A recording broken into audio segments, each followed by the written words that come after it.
السلام علیکم۔ جب بھی آپ لیٹیگیشن کے اندر انوالو ہوں، چاہے آپ خاتون ہیں یا آدمی ہیں، غرض یہ ہے کہ آپ کسی بھی سائڈ سے ہیں، پلینٹیف ہیں یا ڈیفینڈنٹ ہیں، جب بھی ٹرائل کی سٹیج میں کسی بھی وقت اگر آپ کو موقع ملتا ہے کہ آربیٹریشن کے ذریعے ثالثی طریقے سے مل بیٹھ کے اگر بات ختم ہو سکتی ہے، وہاں پہ فیصلہ لیا جا سکتا ہے، تو اس سے فائدہ ضرور اٹھائیں۔ میں یہ نہیں کہہ رہا کہ اپنا نقصان کر کے کہیں، پر ریزنیبل گراؤنڈز میں کچھ لے کے کچھ دے کے اگر بات بنتی ہے تو اس سے فائدہ اٹھانا چاہیے۔ اس کا فائدہ کیا ہوگا؟ آپ کا وقت بچے گا، پیسہ بچے گا، خواری بچے گی، ذہنی سکون رہے گا، اور آپ کو ریزلٹس جو 6 سال بعد ملنے ہیں وہ آپ کو 1 مہینے کے اندر مل جائیں گے۔ میں آپ کو ایک واقعہ سناتا ہوں اپنے ہی ایک کیس کا، کہ میں نے سائل کا کیس بک کیا اور میں شوہر کی طرف سے تھا، جس کی بیوی نے اس کے اوپر خرچے کا کیس کیا تھا، ساتھ میں جہیز کا کیس کیا تھا اور طلاق کا کیس کیا تھا۔ اب جب کیس چلا، میرا جو سائل تھا وہ کافی غریب تھا اور اس کی مالی حالت میرے سامنے عیاں تھی۔ پرسنلی میں اس کو جانتا تھا کہ وہ کتنا پانی میں ہے، کیا وہ اتنا کماتا بھی ہے کہ نہیں کہ اس سے اتنا خرچہ مانگا جا رہا ہے، اور آیا جہیز کس نوعیت کا پڑا ہوا ہے۔ کیونکہ بیوی نے اپنے کیس کے اندر بہت ہی زیادہ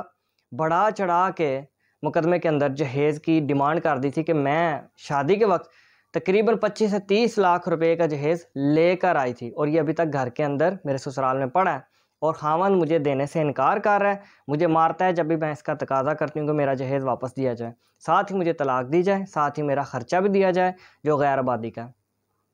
ٹرائل چلا اور ایویڈنس سامنے آئی، کورٹ کی ڈاکیومنٹری ایویڈنس سامنے آئی، ڈیفرنٹ مراحل سے کیس گزرنے لگ پڑا جیسے کہ فارملی ہوتا ہے اور لیگل ریکوائرمنٹس ہیں۔ اب چونکہ میرا کلائنٹ جو ہے انتہائی غریب تھا، اور وہ مجھے پتا تھا کہ اس کے پاس اتنی کمر نہیں ہے، اس کی سکت نہیں ہے کہ اگر کیس اس کے خلاف ہوتا ہے تو یہ برداشت کر سکے خرچہ دینے کے۔ تو اس کی ریکویسٹ پہ میں نے خاتون سے، جو میری اپوزٹ تھی پارٹی کی خاتون تھی، اس سے بات کی کہ اگر کوئی گنجائش نکل سکتی ہے تو مل بیٹھ کے بات کر لیں، میں آپ دونوں کے لیے سٹنگ ارینجمنٹ کرتا ہوں اور آپ کے وکیل سے بھی بات کرتا ہوں، دونوں بیٹھ جائیں اور ریزنیبل گراؤنڈز پہ کچھ لے دے کے بات ختم کر لیں۔ مثال کے طور پہ اگر آپ کا کوئی تھوڑا بہت جہیز ہے، تھوڑا بہت سامان، کپڑے ہوں گے زیادہ سے زیادہ، کیونکہ بہت ہی لو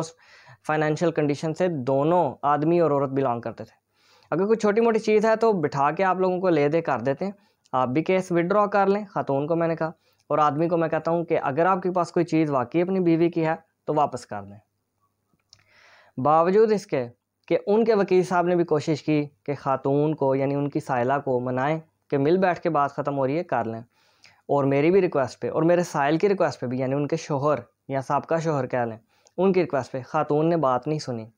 خاتون نے انتہائی کم لچک کا مظاہرہ کیا، اور ایک لمٹ آتی ہے وکالت کے اندر کہ اس سے زیادہ آپ لمٹ کراس نہیں کر سکتے۔ پہلی بات تو یہ ہے کہ وکلا حضرات اوائڈ کرتے ہیں کہ دوسرے سائل سے بات ہی نہ کریں، چاہے وہ آربیٹریشن کی ہو یا کسی طریقے کی بھی ہو، لیکن اگر کبھی نظر آ جائے کہ چلو سلائٹ وے میں موقع ہے، بات کر لیجئے اگلے سائل کے ساتھ کہ مل بیٹھ کے آپ لوگ بات کر لیں، تو پھر وکلا اس اپرچونٹی کا فائدہ اٹھاتے ہیں دونوں فریقین کے فائدے کے لیے۔ لیکن وہ خاتون اس چیز پہ مصر تھی کہ میں نے عدالت کے ذریعے ہی فیصلہ کرانا ہے۔ شاید ذہن میں یہ بیٹھ چکا تھا اس کے کہ 25 سے 30 لاکھ کا میں نے جو دعویٰ کیا مجھے 25-30 لاکھ روپے ملے ہی ملیں گے۔ خیر ہم ناکام ہو گئے ثالثی طور پہ ان کو منانے پہ، کیس چلتا رہا، وہ شہادت پیش کی عورت نے، میں نے اس پہ جرح کی، جو الزام وہ لگا رہی تھی کہ جی 25 لاکھ کا جہیز ہے، ظاہر ہے ہم نے اس کا جواب دینا تھا کہ 25 لاکھ کا نہیں ہے، ہم نے بالکل انکار پھر کرنا پڑا، جو کہ لیگل فارمیلٹی ہوتی ہے، آپ نے ڈیفینس کرنا ہوتا ہے اپنے کلائنٹ کا۔ میں نے اپنے موکل کا پورا ڈیفینس کیا کاغذاتی اور زبانی طور پہ، اور کرنا یہ ہوا کہ چونکہ ہماری شہادت، ہماری کراس ایگزامینیشن، ہماری ایویڈنس اور دلائل اتنے سٹرانگ تھے کہ وہ جو خاتون ہے وہ کیس 0 کے لیول پہ ہار گئی۔ یہ نہیں کہ تھوڑا بہت اسے مل گیا کوئی خرچہ، کوئی جہیز، جو جہیز کی لسٹ اس نے دعوے میں لگائی تھی وہ بھی جج صاحب نے 0 کر دی، جو خرچہ وہ ڈیمانڈ کر رہی تھی وہ بھی جج صاحب نے 0 کر دیا، اور طلاق اس کو دے دی۔ یہ 2 چیزیں 0 کیوں کی، خرچہ اور جہیز؟ کیونکہ جہیز کی جب آپ لسٹ ساتھ لگاتے ہیں آپ نے اس کو پروو کرنا ہوتا ہے، کچھ ریکوائرمنٹس ہوتی ہیں، سائن کے ذریعے، رائٹنگ کے ذریعے، ٹائم ڈیوریشن، بہت ساری چیزیں میٹر کرتی ہیں۔ اور خرچہ تب دیتی ہے عدالت آدمی سے عورت کو،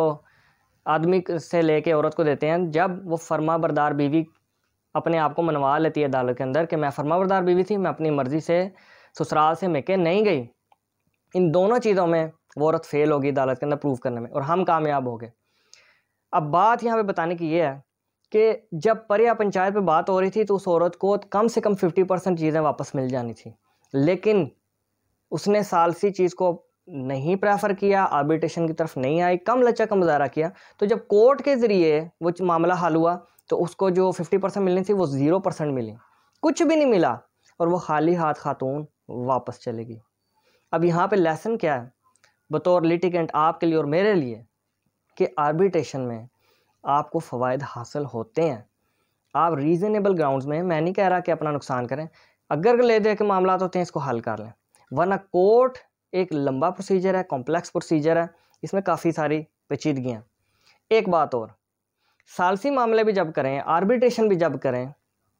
اور بیٹھ بٹھا کے بات کریں، وہ بھی آپ جو پروفیشنل وکلا ہیں، جو پریکٹسنگ لائر ہیں، ان کی رہنمائی میں ہی کریں، کیونکہ لائرز کو پتہ ہے کہ کس طریقے سے آپ نے پنچایت کو کنڈکٹ کرنا ہے اور پیپر ورک کے ذریعے دونوں پارٹیز کو باؤنڈ کرنا ہے کسی بھی ایگریمنٹ میں۔ اگر آپ خود کرتے ہیں اس کے ذمہ دار بھی آپ خود ہوں گے، اور آپ کو پتہ نہیں ہے کہ ہم نے اس کا استعمال کیسے کرنا ہے۔ بعض اوقات خواتین اور آدمی یا دو فریقین باہر ہی کورٹ سے اپنا راضی نامہ کرتے ہیں، کورٹ کو بتاتے بھی نہیں ہیں، اور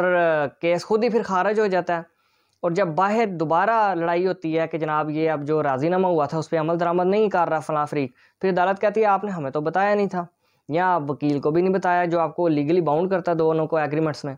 سو جب بھی راضی نامہ بھی کریں پروفیشنلی اس کو لے کے چلیں، وکلا کی گائیڈنس میں لے کے چلیں، کیونکہ ایکسپرٹیز وکلا کی ہیں، اور کورٹ کے تھرو راضی نامے کریں۔ لیکن اگر آربیٹریشن کی راہ بن رہی ہے تو اس سے پورا فائدہ اٹھائیں، نہ ضد پہ اڑیں، اور لچک کا مظاہرہ ضرور کریں۔ Thank you very much.